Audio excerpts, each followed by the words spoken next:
তুই বিশ্বাস করবি কিনা জানি না, কিন্তু আমি আর ওই রাস্তা দিয়ে কখনো যাব না। আজও রাত হলেই ওই আওয়াজটা কানে বাজে। কি বলছিস এসব? কি করে বলতো কি হয়েছিল সেদিন? ঘটনাটা গত বছরের। আমাদের গ্রামে একটা পুরনো বাঁশ বাগান আছে।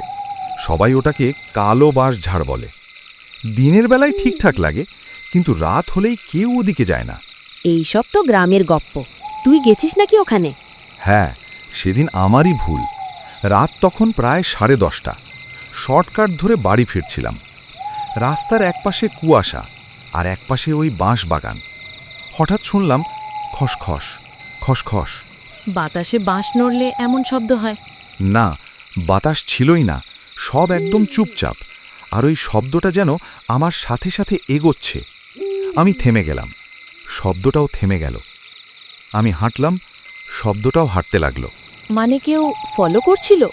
প্রথমে তাই ভেবেছিলাম, কিন্তু তারপর যা দেখলাম, বাঁশের ফাঁক দিয়ে দেখলাম একটা সাদা কাপড় পরা লম্বা কিছু দাঁড়িয়ে আছে।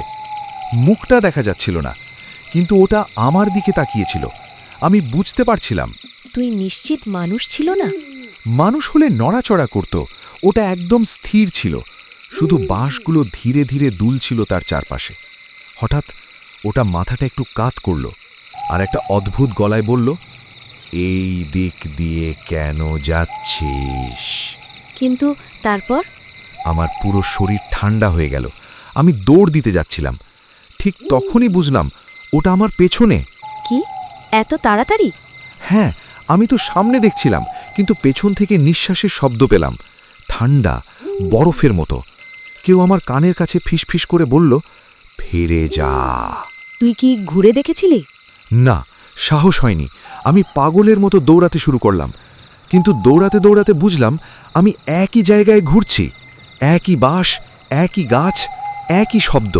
মানে তুই বেরোতে পারছিলি না? না, যেন কেউ আমাকে আটকে রেখেছিল।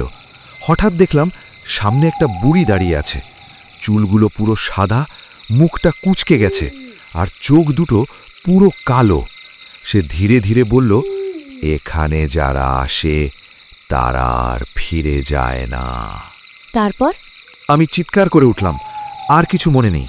তুই কিভাবে বাঁচলি তাহলে? পরদিন সকালে গ্রামের লোকেরা আমাকে রাস্তার ধারে অচেতন অবস্থায় পায়। কিন্তু একটা জিনিস এখনো বুঝতে পারি না। কি?